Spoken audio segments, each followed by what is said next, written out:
Welcome to the Loveland All Sports Podcast, sponsored by Meredith, DeWitt of Brittany Fritz Realty, Loveland's #1 boutique brokerage. Contact Meredith for all of your real estate needs at meredithbfteam@gmail.com. This episode, I sit down with Evagoras Papazavis, a recent Loveland High School graduate, your typical 18-year-old, but since he was 8 years old when he first went to full throttle, he fell in love with racing a car. This led to go-karting, and now he is racing on some of the most popular Indy tracks with a goal of making it big time and racing one day in the Indy 500. So please enjoy this episode. Well, hello, Loveland. We got a real treat today here for our podcast. Many of you have continued to hear about all of our local school successes, our public and our private high schools, youth sports all over the place with Instagram and Facebook. But how many people have heard of a young race car driver here in Loveland named Evagoras Papazavis? Good afternoon, Evagoras. How are you? I'm doing great. How are you? Good, man. Well, thanks for sitting down and talking to me. I've known about you for a long time, and my son's a grade behind you at Loveland. But first and foremost, congrats on graduating. Yeah, thank you. I understand you missed graduation because you were behind the wheel of a car up in Wisconsin. Yep, I did. That's an awesome excuse to not be at graduation. Yeah, that's great. But Evagoras in 2024 was in the USF 2000 Championship League, where he got fourth place with 2 wins, 8 podiums, 2 poles, and 10 top fives. In 25, he was in the Indy Next Championship Series, where he raced 5 times, 1 podium, 3 top 10. And here in 26, he just 2 weekends ago, he was he had his second win in the Formula Regional Americas Championship at the Road of America. Is that all true stats? Yes. All right, awesome. Well, congratulations. Well, first and foremost, did you go to the Indy 500 last weekend? Unfortunately, I did not. I actually have never been to an Indy 500. All right. That is one thing that I want to do, but this past weekend was my graduation party on Sunday, so we kind of had it on the TVs there at the event, and we were able to watch it at my grad party, but yeah, I've never been there. I've always wanted to go to one now. Yeah, you got to get out there. I've been to like 3 or 4 of them, and it's a treat. And yeah, I bet. Charlie, who you know from Loveland, he was begging to go, and then just because of schedules, we didn't. And then what a finish! I mean, it was unbelievable. Yeah, it was a crazy finish. I mean, I think they were talking about like that's the closest finish ever in Indy 500 history, and I mean it's just so cool that like 2 hours or so of racing can lead up to just that close of a margin. 0.02 or whatever. Yeah, exactly. It's just that's why I love this sport so much. That's awesome. So how'd you get started in this sport? So I started in go-karts like a majority of drivers do. I started in go-karts when I was 8 years old. My dad was a driver as well. He's always been interested in racing. My dad was an F1 fan for the longest time. Yep. And he kind of got me into it. He just put me into a go-kart when I was 8 years old at one of those rental go-kart places. Yeah. And I mean, I just loved it ever since. Like, it was so weird just sitting in the car for the first time. It just felt like my home, and I knew that this is where I wanted to be for the rest of my life. That's awesome. I mean, it's different. Like when I go to full throttle with Charlie at a little kid birthday party, you feel like you're going fast. Yeah. Well, you are going fast, but you don't. The lines and how you're able to read them coming in and coming out of a curve is something that just came natural to you. I mean, yeah, I guess my obviously we had to over time we had to smooth out the edges with my driving, of course. But yeah, I remember when I first went there, I went to full throttle, and my dad asked the people who worked there, how I'm doing for my first time, and they said that I was actually doing pretty good. Maybe hitting the walls a little too much, right. but that's okay. Just 7, 8 years old. But yeah, so from what I was told right off the bat, I had a pretty good base to start off. That's great. So when you were younger, what other sports did you participate in? Anything else? So before racing and also alongside go-karting when I was younger, just trying to figure out, what was my path. My dad, he put me in soccer as well. I did soccer, I did tennis, I did swimming, all those kind of different sports, just to kind of see what clicked. But I even did karate as well, but none of that really clicked for me. They were fun, but it was never something just mind-blowing and something that I wanted to do for the rest of my life. So, and I didn't get that feeling until he put me into a go-kart, and that's when I knew, because just how differently I felt from getting in a go-kart than the other sports I played, I knew that this was special. Nice. That's awesome. So a couple years ago, what was it like when you got your driver's license? Well, when I got my driver's license, actually when I did the driver's test itself, my mom made sure to not tell the instructor that I was a race car driver, to just kind of be unbiased when grading me. Right. Not until after she told them, but the driver instructor said that I was like the most relaxed teenager they've ever seen in a car doing their driver's test. Yeah. But yeah, it's just funny because I'm a race car driver, and before getting my license, I was driving cars, open wheel cars at 150 miles an hour. Because I started driving an F4 car. That was the first car I've driven out of go-karts, an F4 car. I started driving that at 13, and then I went to USF 2000 at 14. So for 2-3 years before I started even doing like my temps, I was already very familiar with all the speed and the spatial awareness. Yeah, that was probably the hardest thing. It's like, all right, don't go over the speed limit, don't go over the speed limit. And then maybe backing up is something you don't do a lot, right? Yeah. in your passion. So that I just had to ask. That'd be pretty funny if they knew beforehand and graded you differently. So, misnomer out there, explain to the community, what is the difference between F1 and IndyCar? Yeah, so F1 and IndyCar, when a lot of people ask me that, and I like to put it in simple terms, like IndyCar is kind of like the American version of Formula One. Formula One at its root is very European based. A lot of its races are in Europe. All of their drivers are out of the US. We don't have any American drivers this year. So I like to say that IndyCar is like an American version of Formula One. IndyCar is still open wheel cars. They look very similar to F1 cars, and the tracks are very similar. They still do the normal road courses, and then IndyCar, however, does ovals. So IndyCar is kind of a combination of NASCAR and like F1, if you look at that perspective. And then one of my favorite kind of tracks that IndyCar does are the street courses, and F1 does some street courses as well. For example, the F1 race in Las Vegas that everyone is super familiar with here in the US, that is a street course. They shut down the streets for those races, and those are my favorite kind of races because it's very raw. You're driving on the real streets. It's not a perfectly smooth racetrack. Makes sense. So I love those kind of races. But yeah, apart from like at the base of it, they're quite similar. They're both open wheel professional racing series. It's just that really, obviously the cars in IndyCar are different than F1. The prices in F1 are way more expensive. That's why you find a lot of drivers here in the US aim to go to IndyCar, just because of the prices in F1 are like exponentially more. Okay. And the biggest thing is that in F1, all the teams can like develop their own car within the regulations that the series gives them. But in IndyCar, everyone's given the same like original chassis of the car. Okay. So everything in IndyCar is pretty similar. Like in Indy Next and even in Formula Regional and pretty much every series here in the US, it's all the same car. It's just different teams taking care of the cars differently and different teams basically setting up the cars differently. So, and I like that way better because it's more about the driver versus the car. Yeah. In F1, it's a lot about the car, like which car is the fastest. But here in the US, it's very much about the driver, and that's what I like the most because it really shows who deserves to be up on the top is up on the top. Nice, that makes sense. So explain a little bit, you were telling me before the microphones were on, the difference between Indy Next and what you're in now in Formula Regional Americas. What are the differences and what are your short-term goals? Yeah, so basically, I like to put it in F1 terms because everyone's familiar with F1. So Formula Regional America is basically F3. Okay.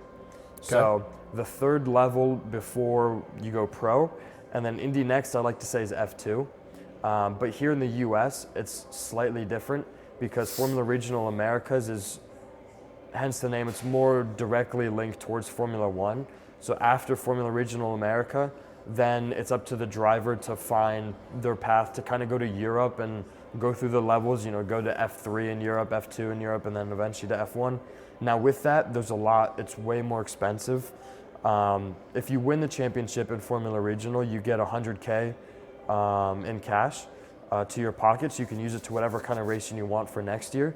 But then Indy Next, it's more it's strictly more to IndyCar. Okay. Indy Next travels to all of the IndyCar races pretty much.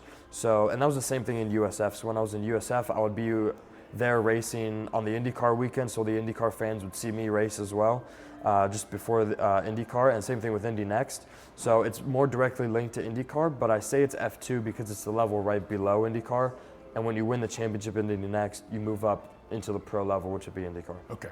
So your goal next year is to go back to Indy Next, right? Yes, yeah. So I did a partial season last year, did 5 races in Indy Next. They all went very well. I was able to get a podium in my first race and got top 10 finishes after that.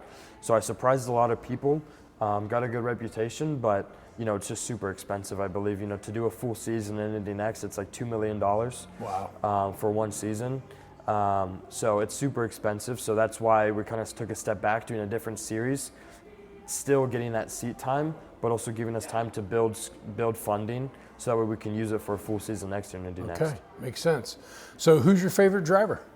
My favorite driver, I got asked this question yesterday. My favorite driver in Formula One has always been Fernando Alonso. I understand he's one of the older guys, but me and my dad, we've always looked up to Fernando Alonso. He kind of introduced me to him, my dad did. And I mean, yeah, my dad's been following him for like the longest time. My dad's been an F1 fan since the 90s. Okay. So he's super familiar with Formula One and all the drivers.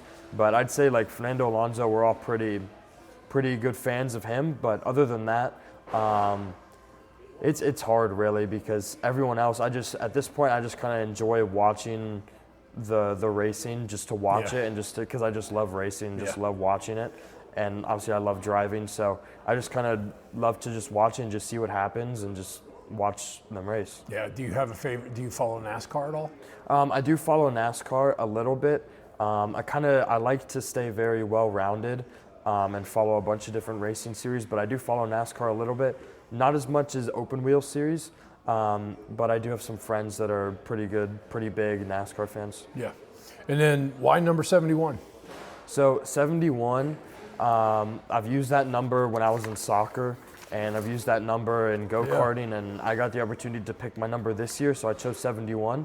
But apart from like racing and cars, I've always been a big aviation and airplane kind of guy.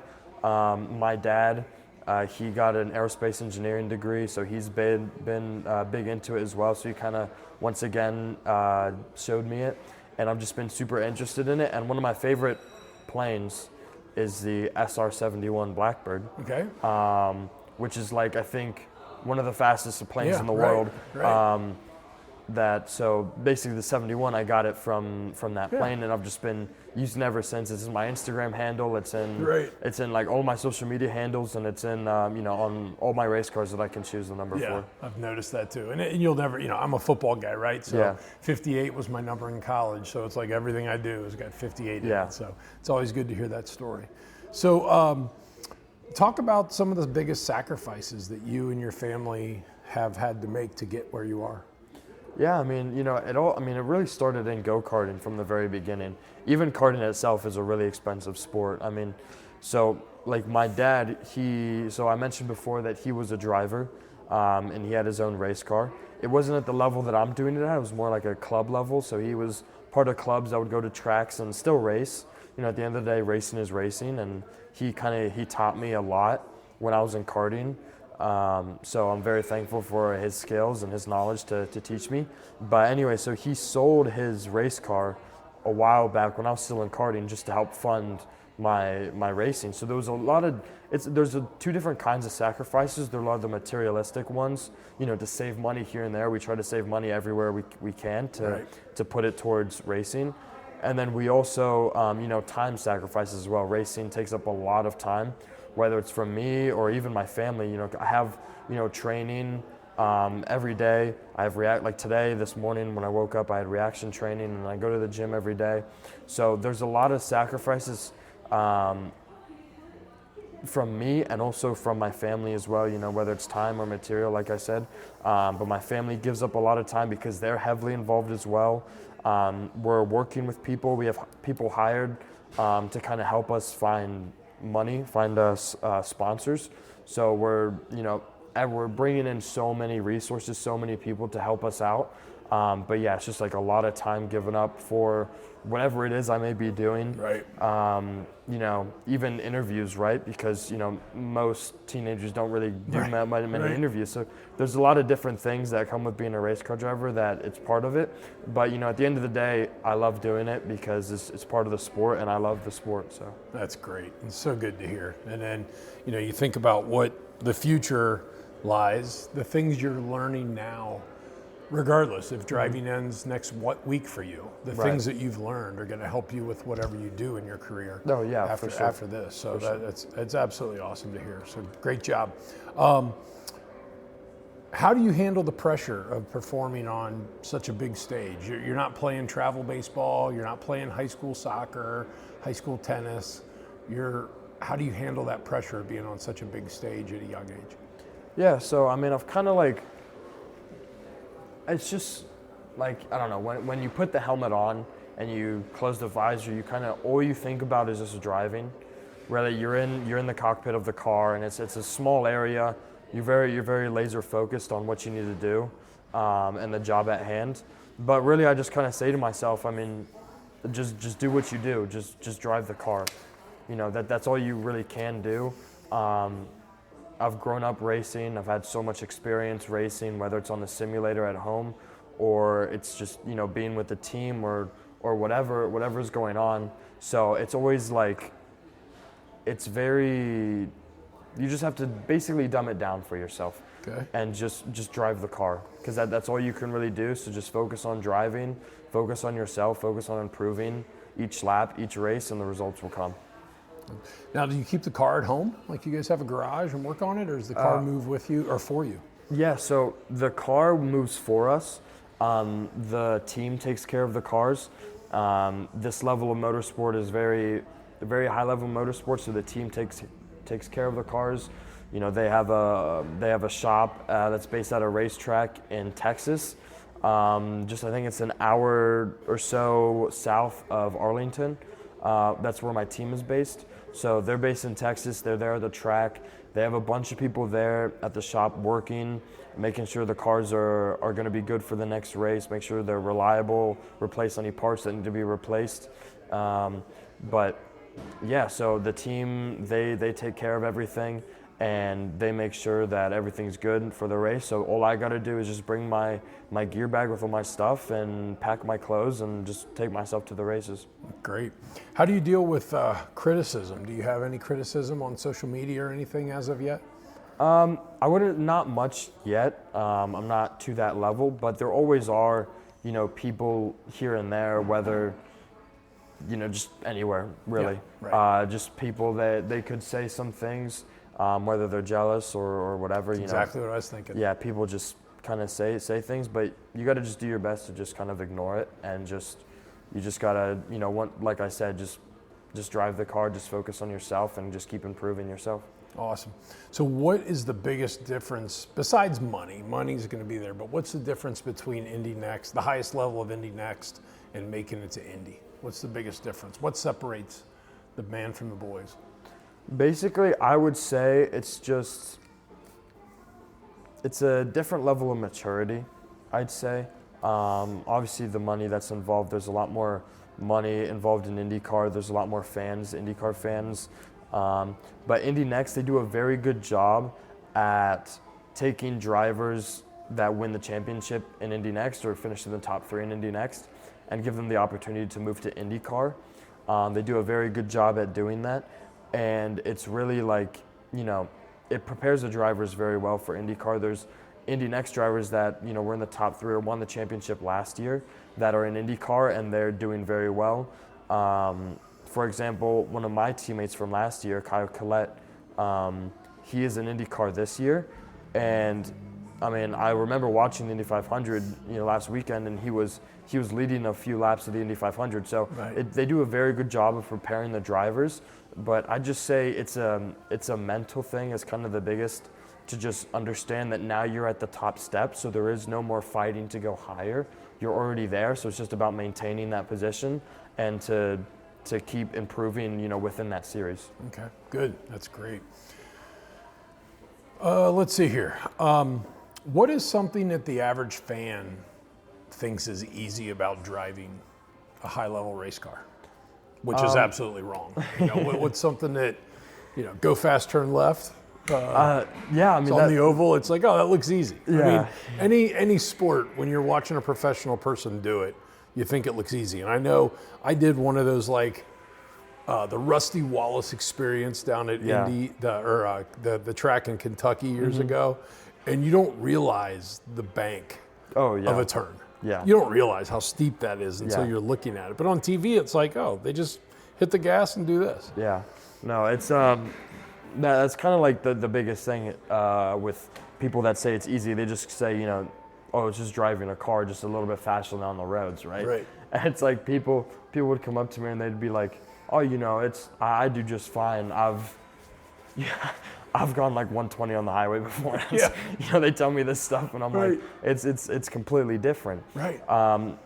To be able to have, it's a lot of, like I mentioned, I have reaction training, so there's a lot of like mental processing speed that needs to be way higher, and reaction training needs to be so fast, because everything's happening at 200 miles an hour, so you need to be able to process things super quickly, and to be able to spot the braking points and the turning points and all this stuff. And also, like, the biggest skill that not even some drivers now have, it's just about being able to understand what the car is telling you, because that's the biggest thing, is adjusting the setup with the car to go faster. So when the mechanics and the engineers, when they change something on the car, you need to be able to feel that change and to feel what the car is doing. So it's like, okay, when I brake and I turn in, the car reacts by doing this, and I don't like it, we could go faster if we fix it, that kind of stuff. So having the feedback is also super important to be a successful driver, to be able to give that to the engineer so they can make a change so the car can be better for you.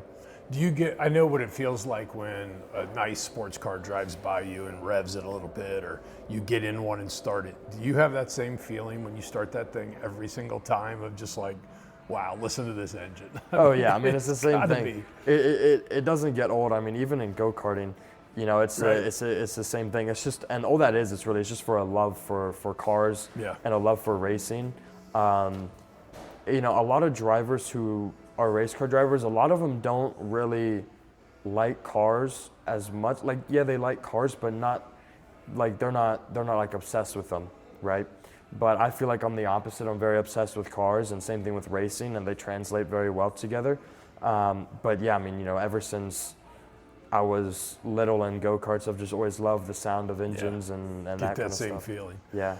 So how do you balance aggression versus patience during a race?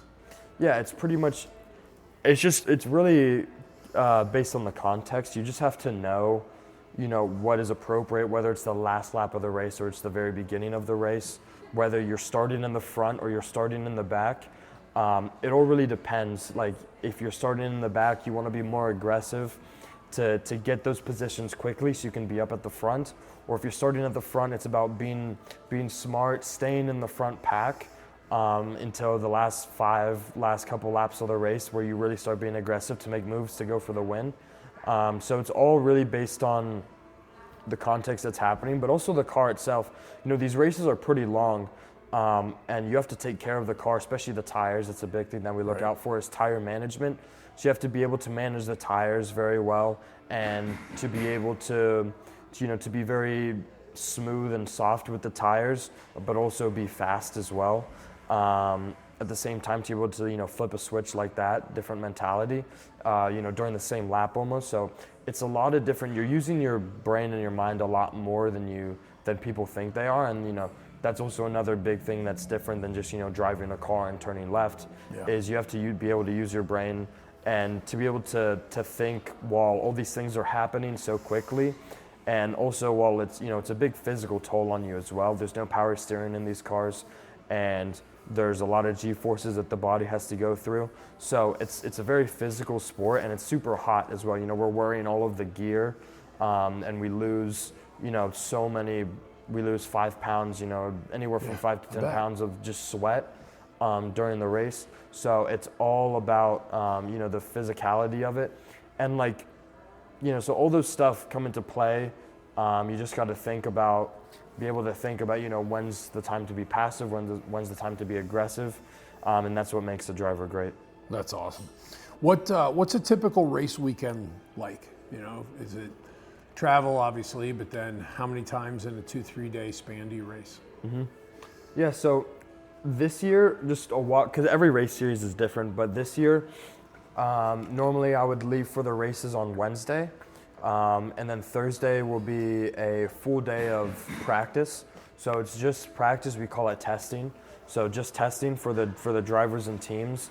And then normally Wednesday, right when we get there, there's a track walk. So all the drivers and teams walk on the track, and they get to spot out little details here and there that they're gonna have to keep note of when they're racing. But yeah, like what? Real quick. There's not a pothole, but what's a nuance on the track that you'll pick up on when you're walking it? Well, like on the street courses, for example, like there will be potholes and stuff like that, obviously, because we could be racing on streets just like, this one here in downtown Loveland, right. The exact same. So you have to look out for stuff like that, super important on street courses. But even on normal racetracks, racetracks change year after year, whether it's just erosion or just beating. People don't realize how much beating these tracks get. With race cars constantly driving on them almost every weekend for a whole year. Yeah. So, they change a lot, and, looking at the curbs as well, see how big the curbs are, seeing if you can use them or you can't use them, and like little seams in the road and all that kind of stuff as like little markers to use of where to place your car. So it's all those little stuff like that we see on the track walk. But then after the track walk, we have the whole day of practice on Thursday. And then Friday, there would be a little bit of practice. And then I believe it's 1 or 2 sessions of practice. And then we have qualifying at the end of the day Friday. So then you put in your fastest, quickest lap. And then that sets the grid for the race on Saturday. Now, my racing series has either 2 to 3 races a weekend. So that would either mean 1 on Saturday, 2 on Sunday, or 2 on Saturday, 1 on Sunday. And how long is each of those? Each race is about 30 to 35 minutes. Okay. So these are pretty much sprint races, so these are not endurance races. So you're pretty much pushing it all the way on the limit, given the tires that you have, and things like that. So then you have race 1, and then wherever you finish in race, or not wherever you finish, but your fastest lap in race 1 will set the grid for race 2. So if you have the fastest lap in the race, then you'll be starting first for the next race, and so on and so forth as you go throughout the weekend. But yeah, so there's either 2 to 3 races a weekend. Then we have qualifying and practice. Nice. Do you have any routines or superstitions on race weekend? Routines, I would just say, stay hydrated, like very, very well hydrated. There'll be times before my race where I'm just downing water bottles, and I need to go to the restroom like 5 times before the race starts within like 30 minutes. So it's just staying hydrated. But what I've started doing, or what I've been doing for a while, is I use the same kind of energy gels that like the runners do. Yeah. And I'll take one of those before I get in the car. 10 minutes before I get in the car, just to give me every little bit that I can get to be at the top of my game. But yeah, and a lot of drivers mention this, but I've always gotten into the car from the left side. So I always put my right leg in the car first. Yeah. It's just, I don't know if it's just because I'm like right hand dominant, but it just feels better that way than getting the other way. Yeah. But yeah, just little things like that. No matter what level you are, man, there's always like Major League Baseball players. Watch a game. Those guys never step on the foul lines, because it's bad luck for a pitcher, especially, to step on the foul line. They'll always hop over it. And, and I played baseball through high school, but I coached a lot. I would do the same thing. It's like you can't step on that line, so it's kind of funny. You ever race up at Nelson Ledges? Up in I have not, but I have heard of it, and I'm pretty familiar with it. I've done that track on the simulator before, so I am a little familiar with it, but I've never raced it. Well, I got one up on you because I did a driving thing last year through work. They had this, I forget what the name of the group's called, Extreme something. Yeah. That was it, like supercars and stuff like that. Yeah, I drove a Ferrari for one, which I could barely fit in, dude. It was just like literally, those cars I had to so lean small, in, I had to lean my head this way, and then I forget what the other one was, but it's wild how you're getting up to like, that's a track, it's not an oval, right? So you're getting up to like 120 on that thing on a straightaway, and you feel like you're going to fly off the edge of the curve Yeah. when you. So I'd love to see what you would do on that track compared to what I did. So, all right, cool. Really appreciate the time here. So, how do you unwind from all this? How do you sit back and go, dude, I'm 18 years old. What do you do for fun besides this? Yeah, I mean, I love to just, hang out with friends and just to kind of just do normal teenager stuff. If it's during the school year, like in the beginning of the school year, I'll go to the football games. I'll do all the stuff at the school to try and just stay involved and, show that I'm not just a race car driver. I'm also just a normal Loveland High School student. Right. Because really that's who I am. Instead of just playing football, I just drive race cars. Yeah. But I'm still, a student. I'm still a teenager, so I like hanging out with friends. Playing whatever sports with friends. So like I'll play basketball, I'll do soccer, I'll do whatever. I'll go to the pool with my friends in the summer. And also just working on cars as well. Like I mentioned before, I like cars. I'm obsessed with cars. So I have like a little car friend group, a bunch of people that just like cars that are all about the same age as me. And we just we work on whoever car needs to be worked on, and we just kind of go to these car meets and just hang out and have fun. But yeah, it's just whatever, That's cars, great to friends, right. that kind of stuff. And then I understand you're going to go to UC and study engineering, right? Yes. Yeah. So how is that going to work with your schedule? I mean, as UC, they're going to be obviously flexible with, if you're a college athlete playing UC football or basketball, they're obviously going to be supportive of the schedule. But I'm sure there are going to be times where you're going to have to be studying in the car, especially a challenging degree like engineering. There'll definitely be times where traveling to the races, I'll probably have to be doing some sort of work, especially with engineering. But yeah, a lot of if anything, it's probably going to be a little bit easier than high school, because high school is a pretty strict schedule with classes. Monday through Friday, it's the same thing every day. But with college, you can adjust your schedule. Some days you could not have any classes at all. So it's really just it's just up to you, and they'll just be between me and my counselor in terms of just basically setting up classes. I'll probably won't do as many classes later in the week as I would in the beginning of the week. Yep. Just because that's normally when I would be leaving for races. Like I mentioned before, I normally leave on Wednesday.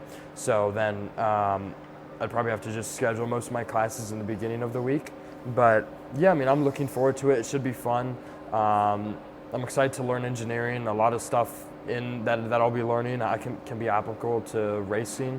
So yeah, I'm really looking forward to it, and it should be pretty fun. Well, I was talking to a friend of mine whose nephew was trying to get into the pit crew work with NASCAR, and it's interesting how he was just a gearhead who loved to work on cars in Southern Ohio, but he found out how many people were actually engineering majors in major colleges that were working the pit crews and working on the cars, and it's not just a sport for some guy that works in the garage with grandpa or uncle anymore. There's people with getting degrees. So, with the driving and with the engineering, I'm sure you're going to have a passion for race car wherever your future lies. Yeah, there's when I was in Indy Next is such a high level. It's almost pretty much IndyCar. So the people that we work with, they have so much experience and they're super smart people. The team that I was with, HMD Motorsports, they're a super good team. They have so much knowledge, so many people working for them. They're a great team, and the engineers that I were working with, they've worked so hard through college. They got the engineering degrees, and they are now using that stuff to help me, set up the car to how I like it, based on all the principles that they've learned. So it's very different than it used to be. Like you mentioned, it's not more of a blue collar, in quotes, kind of sport anymore. Right. There's a lot more technology and knowledge that goes into it now. Well, I'm sure it was, highlighted for Hollywood or embellished for Hollywood, but that F1 movie was awesome with Brad Pitt. It was that's the science behind this that is closer to reality. So what are your short-term goals? So, my short-term goals, this year my goal is to win the championship that I'm competing in. Right now I'm leading the championship, so it's looking good so far, but we're gonna keep working on it, and we're gonna keep giving it our all to go win this championship. If I win this championship, it'll be the first championship that I've won in a race car. I've won championships in go-karting before, but never in a race car. So that's gonna be the goal, is to win this championship. But and then obviously, like I mentioned before, next year move up to Indy Next and just just see how it goes and perform well in Indy next. But yeah, I mean, short term, just to kind of win race by race, just focus on myself lap by lap, and just see what happens. And what are your long-term goals? Long-term goals is to, and I've told my managers this, because me and my managers, we talk about, the end goal for me, so that way they know like what kind of direction to push me into. And it's all about, I just want to make race car driving a career. I want to be able to like have a sustained living off of driving race cars. So, no matter what kind of series it's in, if I'm being paid to drive a race car, then that's my dream, right? So I just want to be paid to drive a race car and obviously be successful and be good at it. That's awesome. All right, so what's on your playlist before a race? You got to have something you jam to. A lot of the times I don't listen to much.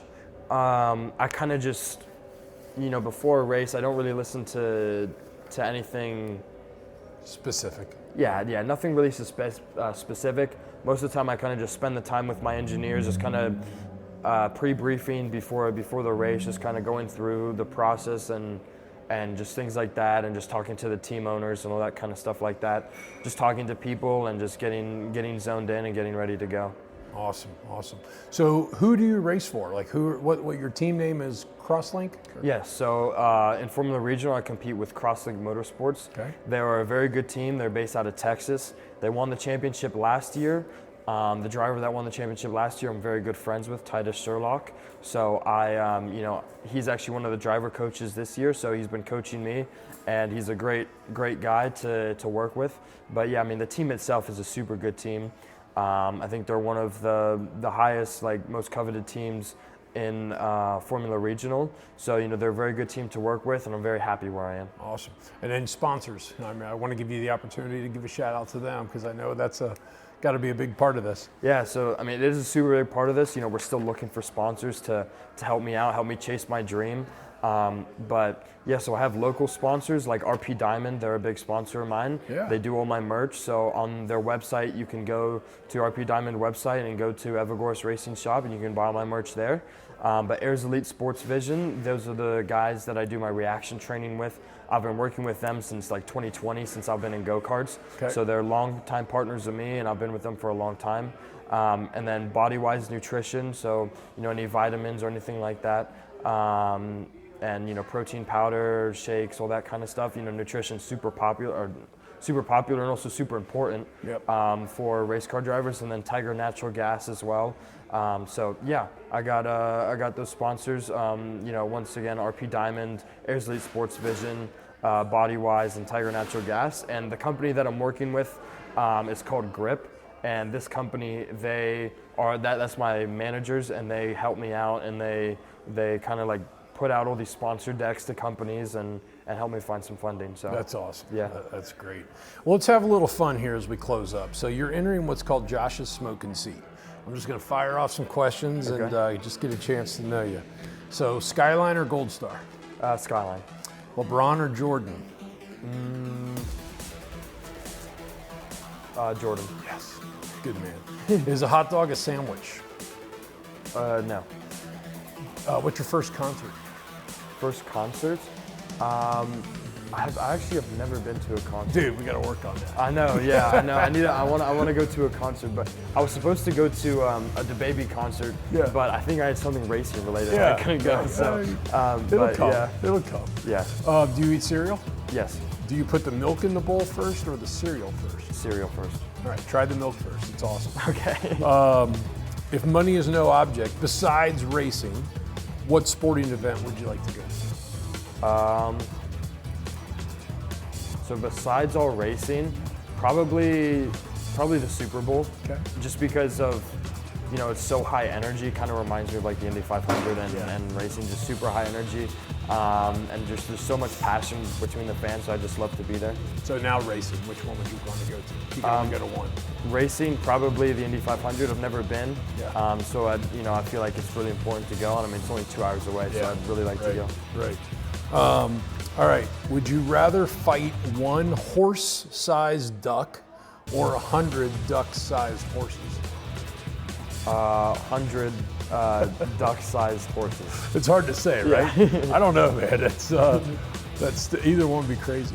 And here's a good one for you. Would you rather have a new car every year or a dream vacation every year? I would probably do a new car every year. I figured that would be the answer. And then string cheese, do you bite it or peel it?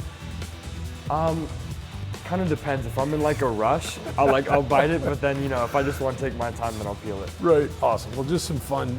Kendrick or Drake? Kendrick. Okay, cool. Well, man, anything else you want to say to the community?